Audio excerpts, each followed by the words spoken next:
Let's talk about the continued chaos in Las Vegas surrounding their quarterback situation, how much of a dog Creed Humphrey is, as well as an update on the DeAndre Hopkins situation, with the Chiefs still being a potential prime landing spot, though people like Nick Wright say D-Hop is not needed at all for Kansas City. So let's talk about it. But first, how about those?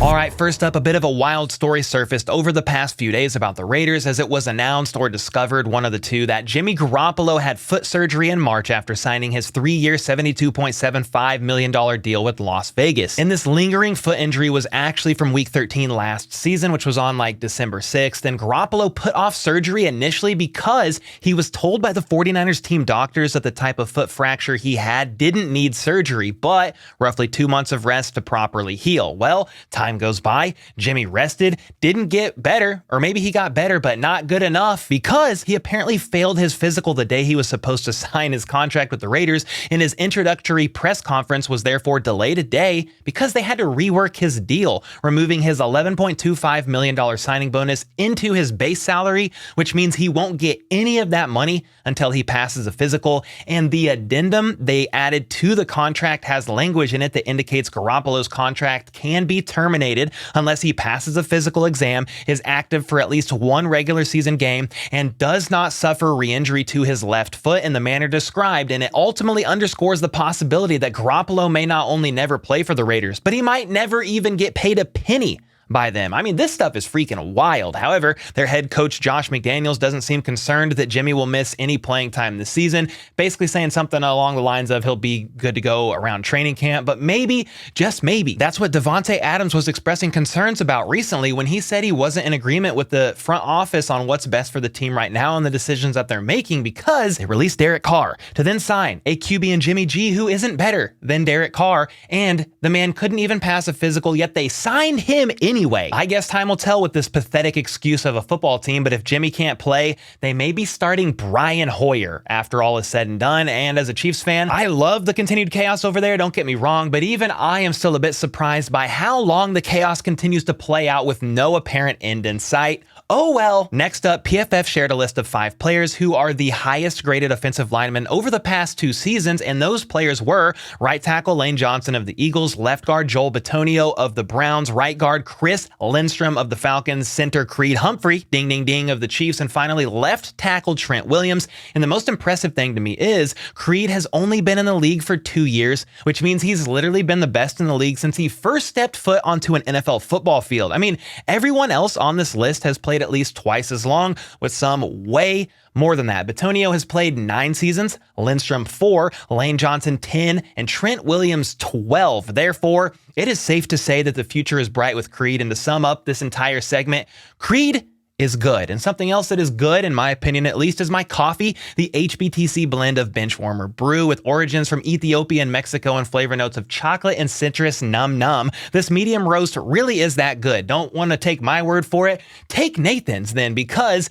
he bought this as a gag gift for a non-Chiefs fan, and they actually came back saying it became a top 3 coffee on their list, which is absolutely hilarious but fantastic all at the same time. Nathan called it an extremely high quality coffee, and you guys will need to buy it for yourselves to see if it's true, which can be done by going to coffee.hbtchiefs.com. And then, unless you live under a rock, which I know you don't, you know that DeAndre Hopkins got released by the Cardinals last Friday and is now a free agent, and everybody is losing their minds on where he's going to end up. More on that situation in this video over here, I think it is on this side. Anyway, over the weekend, Albert Breer of Sports Illustrated had some interesting words regarding the Chiefs, Buffalo Bills, and DeAndre Hopkins from back prior to the draft, which is, I guess, a little bit of old news, but at the same time, no news.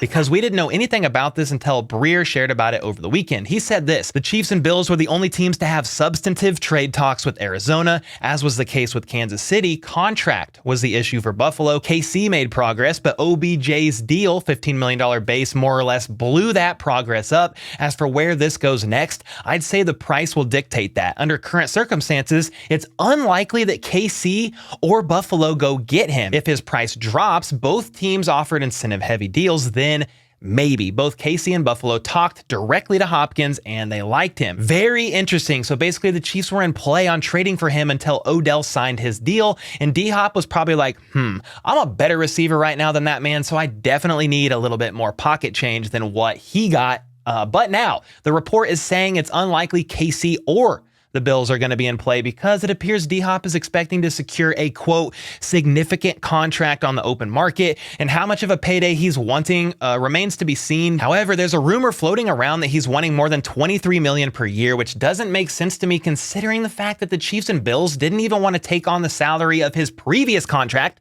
when he was with the Cardinals, which was less than that on average over the course of 2 years. So if someone offers him that much money, it's pretty safe to say it won't be the Chiefs, though I guess I can't rule that out completely because if Veach wants him badly enough, he will make a way to go and get him. And John Bueller of Fansided sums up this entire situation pretty nicely when he said, overall, the situation is really complicated and Hopkins' release could not come at a worse time. Yes, there are other free agents of note out there, but there is not enough cash to go around at this point in the league year.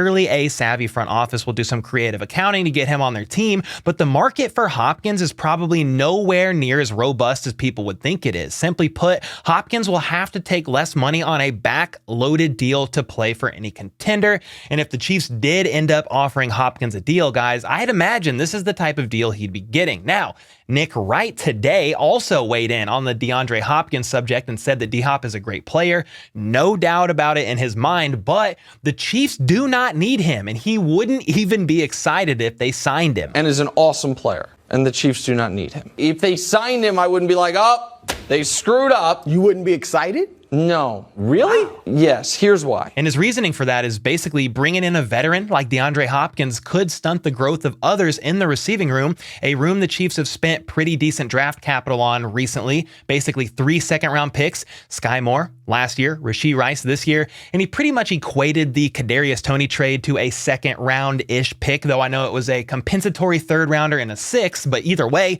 Toney is a former first-rounder himself. So that and the fact that Mahomes is just otherworldly were his main reasons for why the Chiefs don't need D-Hop, but another reason was this. The Chiefs understand that they are going to have to spend their dollars on the defensive side of the ball, and so they need those young players on a rookie contract to be great. The other thing, Brew, is they're not chasing anybody.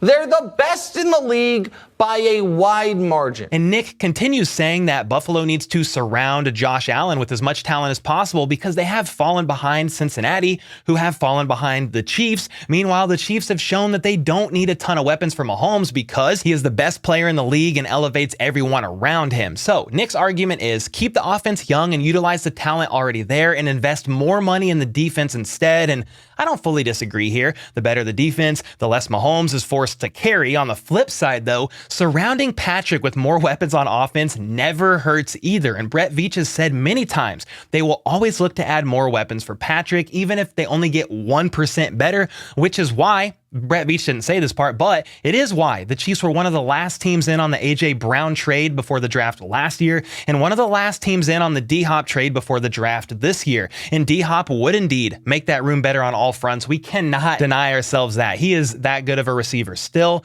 even though he's about to turn 31. He would help offset the pressure Kelsey is about to have being the primary target of Mahomes, and he's going to turn 34 years old this season. Toney is great, but can he play a whole season? And then there's the what ifs from those fighting to make the roster and Justin and John Ross. However, even if the Chiefs were to add D-Hop, we know they won't be paying top dollar for this man. And then there's the whole Mahomes proving basically everyone wrong last season when the Chiefs traded away one of the best receivers in the game, Tyreek Hill, and still won a Super Bowl. So some are saying, why bother adding a great receiver in D-Hop for all that money when you are a top Super Bowl contending team without him anyway? And I think that really sums up Nick Wright's main point. Like, you're already a Super Bowl contender. You're not chasing anybody. Everybody else is chasing you. Why break the bank to add a receiver when you won a Super Bowl last year without Tyreek? And then on top of all of that, Frank Clark reportedly wants to return to Kansas City as well, and therefore, I'm really glad I am not the GM because the Chiefs have some tough decisions to make. Are you guys in the camp of,